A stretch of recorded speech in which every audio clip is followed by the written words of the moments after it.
This channel does not promote any violent, harmful, or illegal activities. All content provided by this channel is meant for an educational purpose only. চীনের সঙ্গে সীমান্ত সমঝোতায় একটা বড় পদক্ষেপ।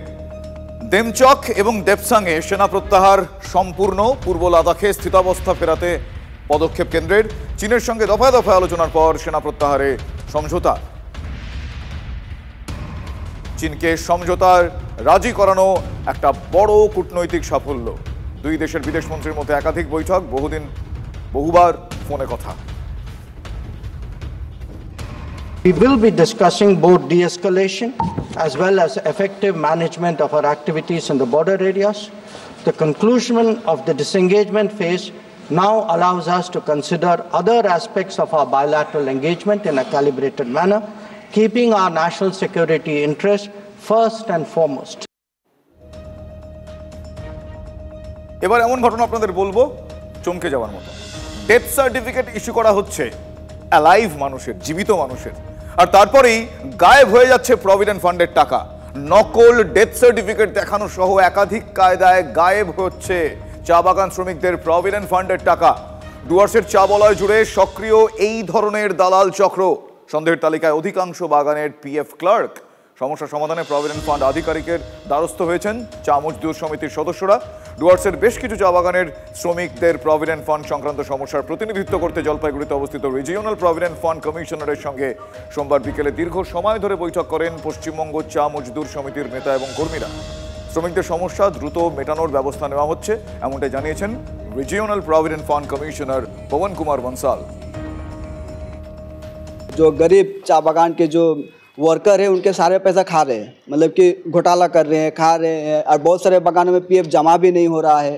बहुत सारा वर्कर का डॉक्यूमेंटेशन ठीक नहीं है, बहुत सारा वर्कर का पीएफ जमा नहीं हो रहा है। कोई मर जा रहा है, कोई नहीं मरा है, उसका डेथ सर्टिफिकेट बना के पीएफ पैसा खा दे, मतलब कि निकाल दे रहे हैं, चोरी हो रहा है। इसी सब कारण को लेके आज हम लोग यहाँ पे पीएफ कमिश्नर के पास में आए थे। अभी जो हम लोग देख रहे हैं कि चाय बागान में जितने भी वर्कर्स हैं तो ज़्यादातर उनका क्या है, केवाईसी और नॉमिनेशन अपडेट ही नहीं है।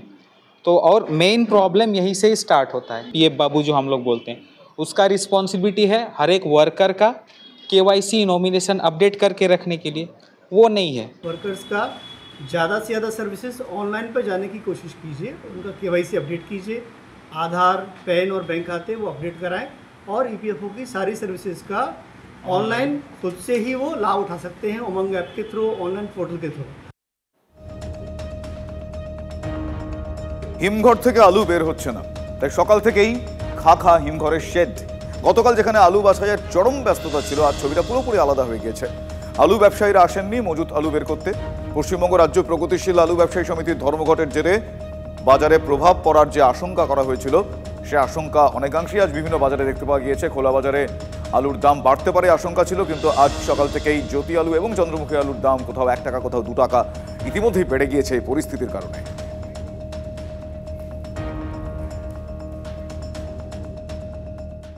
ভিন রাজ্যে আলু রপ্তানিতে ব্যবসায়ীদের ছাড় দিতে হবে রাজ্য সরকারকে। আর এই দাবিতেই আজকে ধর্মঘট ডেকেছে হিমঘর অ্যাসোসিয়েশন এবং রাজ্যের প্রগতিশীল আলু ব্যবসায়ী, যার জেরেই আমরা দেখতে পাচ্ছি সকাল থেকে হিমঘরগুলিতে এই ছবি, অর্থাৎ শুনশান, ব্যবসায়ীদের কোনো দেখা নেই এই হিমঘরগুলিতে। আমাদের আজকের আলোচনা আছে বর্ধমানে আলোচনা আছে, যেটা গতকাল আমাদের বিভাগীয় মন্ত্রীর সাথে আলোচনা হয়েছে।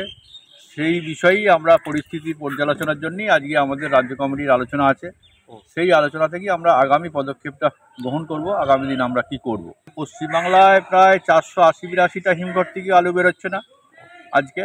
আর আমাদের ব্যবসাদার ডাইরেক্টলি 20 থেকে 25 হাজার ব্যবসাদার এর সঙ্গে যুক্ত আছে। যদি এই হিমঘর থেকে ব্যবসায়ীরা আলু না বের করেন বা রপ্তানি যদি না করেন, জেলার বিভিন্ন বা কলকাতায় যদি রপ্তানি না করে, কিন্তু আজ থেকেই বাজারে আলুর দাম, খুচরো মার্কেটে দাম কিন্তু হু করতে শুরু করেছে, এবং আগামী দিনে কিন্তু অগ্নিমূল্য হবে আলুর বাজার। হুগলি তারকেশ্বর থেকে ক্যামেরা সন্দীপের সাথে সনদ, TV9 বাংলা। ব্যবসাদের কোনো সেটা আসতেও দেখছি না, গেটের বাইরেই আছে, দেখতে পাচ্ছি কয়েকজন। প্রভাব পড়বেই। ব্যবসাদারেরা কেউ আসে না, আমরা বসে আছি, কাজ নিয়ে হয়নি, কাজ পাচ্ছি না, কত আর আমরা বই খাবো এটা।